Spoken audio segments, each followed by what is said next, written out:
Boa noite, amigos do canal Redemptoris Mater. Sejam muito bem-vindos. E se você está chegando pela primeira vez, sinta-se acolhido com um forte abraço.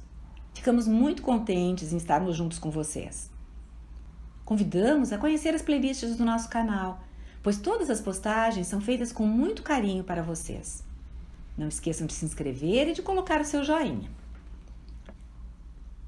No último final de semana, celebramos a ressurreição de Jesus Cristo e entramos no tempo que a igreja chama de tempo pascal, que vai até a solenidade de Pentecostes, 50 dias depois da Páscoa.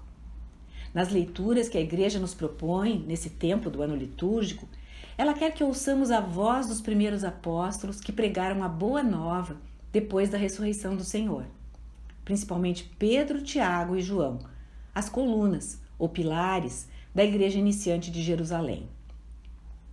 Um dos livros que tratam da visão desses apóstolos é o Apocalipse de João. No início do livro do Apocalipse, capítulo 1, versículos 9 a 19, livro que também é chamado de Revelação, ouvimos o seguinte da pena do apóstolo João. Eu, João, vosso irmão e companheiro nas tribulações, na realeza e na paciência, em união com Jesus, estava na ilha de Pátmos, por causa da palavra de Deus e do testemunho de Jesus.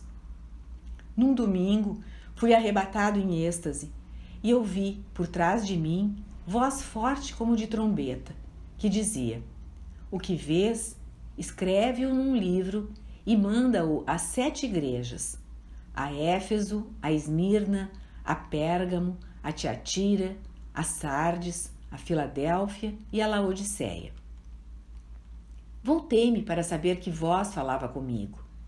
Tendo-me voltado, vi 7 candelabros de ouro, e no meio dos candelabros, alguém semelhante ao Filho do Homem, vestindo longa túnica até os pés, cingido o peito por um cinto de ouro. Tinha ele cabeça e cabelos brancos como lã cor de neve. Seus olhos eram como chamas de fogo. Seus pés se pareciam ao bronze fino encandecido na fornalha. Sua voz era como o ruído de muitas águas. Segurava na mão direita 7 estrelas. De sua boca saía uma espada afiada de 2 gumes. O seu rosto se assemelhava ao sol, quando brilha com toda a força. Ao vê-lo, caí como morto aos seus pés. Ele, porém, pôs sobre mim sua mão direita e disse: Não temas, eu sou o primeiro e o último, e o que vive, pois estive morto, e eis-me de novo vivo pelos séculos dos séculos. Tenho as chaves da morte e da região dos mortos. Escreve, pois, o que viste, tanto as coisas atuais como as futuras. Eis o símbolo das 7 estrelas que viste na minha mão direita e dos 7 candelabros de ouro. As 7 estrelas são os anjos das 7 igrejas, e os 7 candelabros as 7 igrejas. O livro do Apocalipse está cheio de imagens apocalípticas, como diz o próprio nome, que são difíceis de interpretar por se tratar de um escrito em linguagem simbólica, à semelhança, no Antigo Testamento, do livro do profeta Daniel.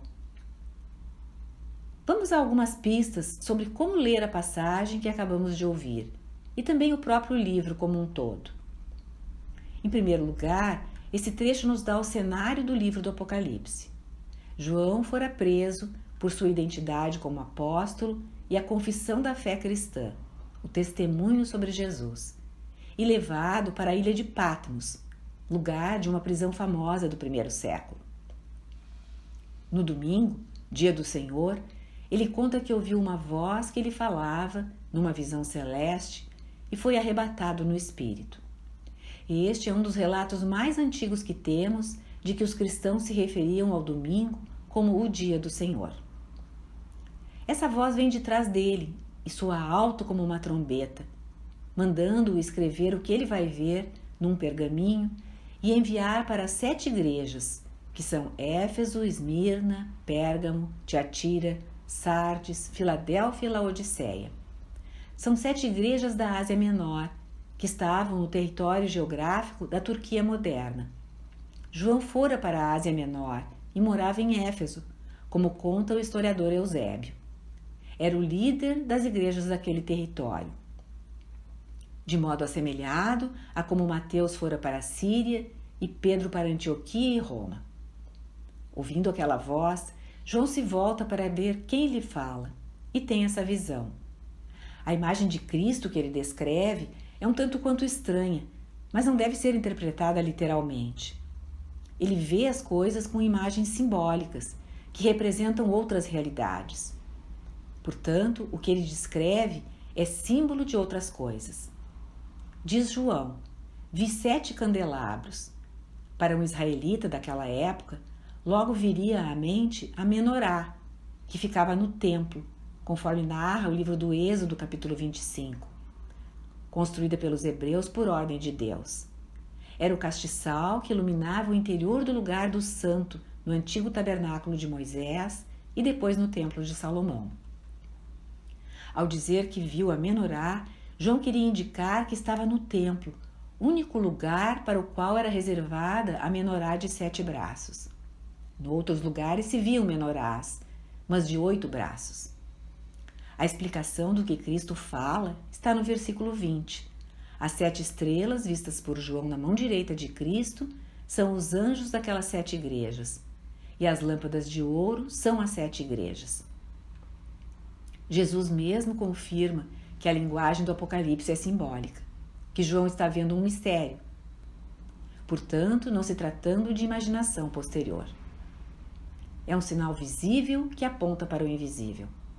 O livro de Daniel, assim como outros, testemunham a crença de que cada povo, nação, como Israel, tem um anjo que aguarda, governa, vigia, protege. Daí vem a ideia de um padroeiro para as paróquias e dioceses. Por exemplo, a igreja de Santa Teresinha, de São José, de São Martinho, etc. Assim, ao continuar lendo a visão de João, tenhamos presente que está revelando uma verdade escondida sobre quem é Deus, o Cristo, etc. A segunda coisa que João vê é um como que filho do homem. Quem é o filho do homem? Esta é uma figura do livro de Daniel, que vem cavalgando sobre as nuvens e recebe o reino eterno. Jesus se chama, nos evangelhos, de filho do homem. Esse filho do homem está com uma longa veste e um cinto de ouro. Literalmente, uma faixa de tecido dourada. Tratava-se dos paramentos do sumo sacerdote, como se vê no Êxodo 28. O sumo sacerdote vestia uma longa túnica de linho e uma faixa dourada. O cabelo de Cristo era branco como lã, outra metáfora. No capítulo 7 do livro de Daniel, este vê Deus, chamado o Ancião dos Dias, sentado num trono, e seu cabelo é branco como a lã, um símbolo da eternidade de Deus. E João aplica essa imagem a Cristo. Então, o que concluir?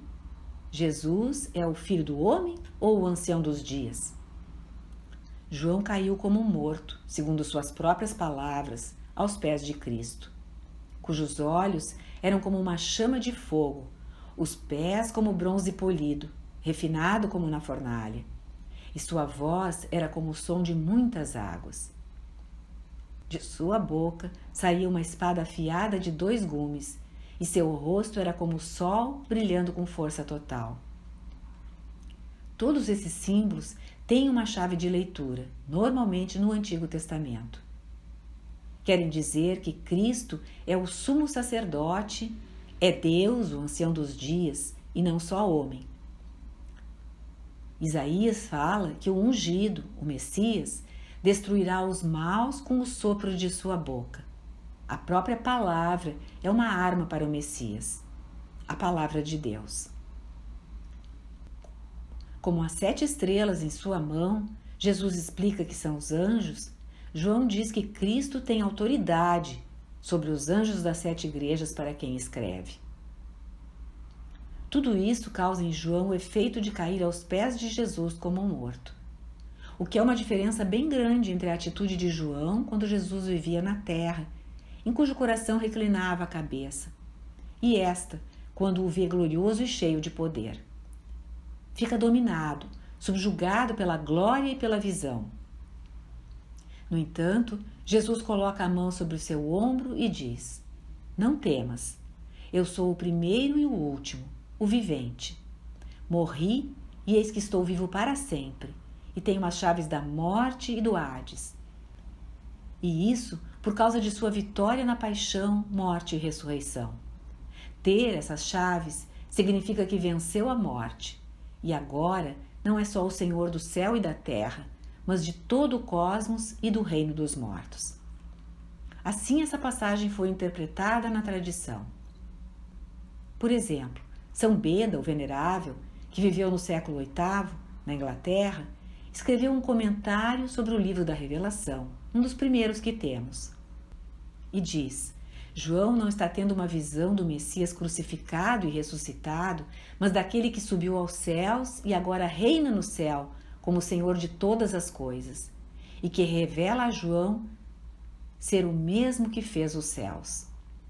Não é só o Messias, mas o Criador, e aquele através do qual o mundo será restaurado. Portanto, não há razão para ter medo.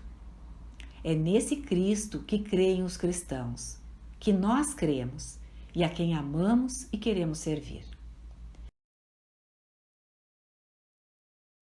O Senhor esteja convosco, Ele está no meio de nós. Abençoe-vos Deus Todo-Poderoso, Pai, Filho e Espírito Santo. Amém.